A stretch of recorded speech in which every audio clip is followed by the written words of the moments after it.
Yeah, but what is the မိုရီဘာလုံးနေနဲ့ကျွန်တော်သိတယ် for Mori Sakana the Rishanida, Sakana the Rishanida. What they hit. Yeah, but we haven't had it unlocked yet. Sakana the Rimo, Nidali the Risha will only be the random MF3 that no one is playing. Oh, Skarner 3, we already have 2. Bro, presented taken a level 8 me Roma, no? Hello? Lissandra 2 already, the roll down commencing on both Straight sides. out, Poco hello. Will provide a solid front line. And Mori's going to hold every single forecast. Really just trying to go for a 3-star forecast right out of the gate, ignoring any kind of traditional TFT game plan in the process. He'll play anything, right? Oh, there, Poco to the Rishani B. Oh my god. Beba do you not do hold that.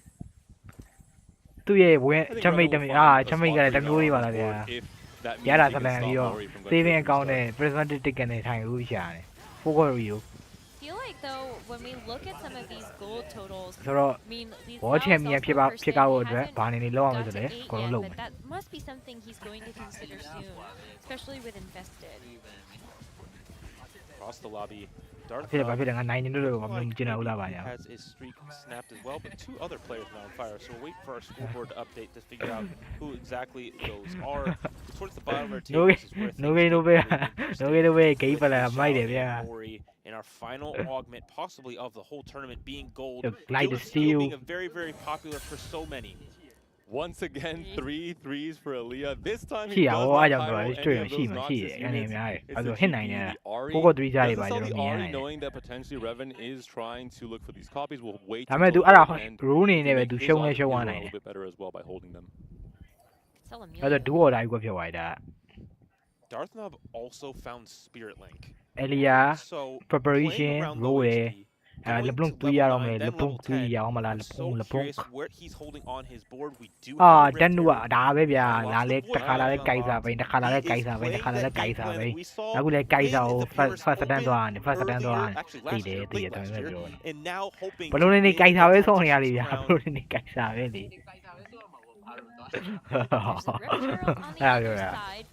hold on to those units for a while with that early so level 10တော့ရအောင်ပါပါဟိုဟာတန်နူနေတယ် very good front line for Binbit to be able to use to actually transition through this middle ပြီးတော့ bro ဘေဝါဒနဲ့ပါဆုံးတယ်နော်ဘေဝါဒနဲ့ပါဆုံးတယ်ဘေဝါဒနဲ့ ego နဲ့ရအောင် Any fight that Darth can win on his way to try and pinအနေနဲ့ကတော့ပတ်စံမရှိရလို့ကြောင့်သူပတ်စံပြန်ရှာထားတယ်ဟို monetization level 9 has picked up the darkness staff as his final item on the Lissandra for now. ပြောမယ်ဆိုအကုန်လုံးချက်မရဘူးတော့လောပါကြီးနေတယ်ဒါက okay forward do star ရှာနေတယ်ဂျူနာက4အောင်ထိတွေ့ရတယ်ဘဲဘက်4အောင်ထိတွေ့ရတယ် also had Belveth in their shop which was the ဘာဖြစ်အောင်ပါလဲအကုန်လုံးလာကြည့်နေပြီသိနေပြီဒီကောင်ဘာလို့လဲငါတို့မြင်တယ်ဒီကောင်ဘာလို့လဲငါတို့မြင်တယ်စာရမြင်တယ်ဒီကောင်ဘာလို့လဲငါတို့မြင်တယ်ရှာမယ် personally that he has ရှာတယ်ကိုရှာတယ်ဘဲဘက်တွေ့တယ်ဘဲဘက်ကိုရောင်းစားလိုက်တယ်ခါနာတွေ့တယ်ခါနာဝယ် and I don't haveချက်လာကြည့်ရပြီးသွားတယ်ကြည့်ရ it's fine I'm sure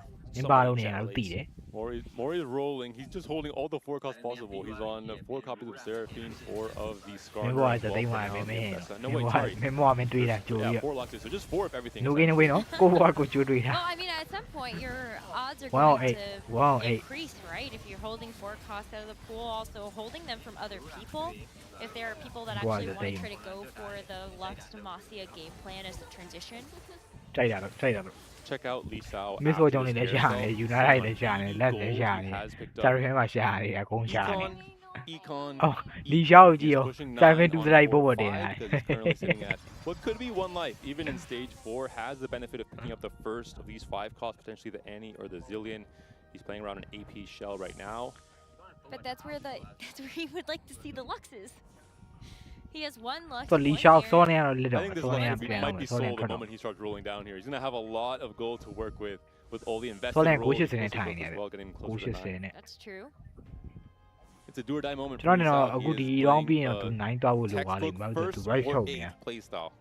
He either stabilizes here and rises to the top of the But then or he might even go down in this fight. To eco account. We have 19 free rerolls so with Lisa level 9 right now. Going down to see if we can get that Garen and possibly unlock Silas as soon as possible. Galio paired now as well. Prom upgraded. So the front line looking good for now. We just need to find some The test here is rolling just enough to win this next round, but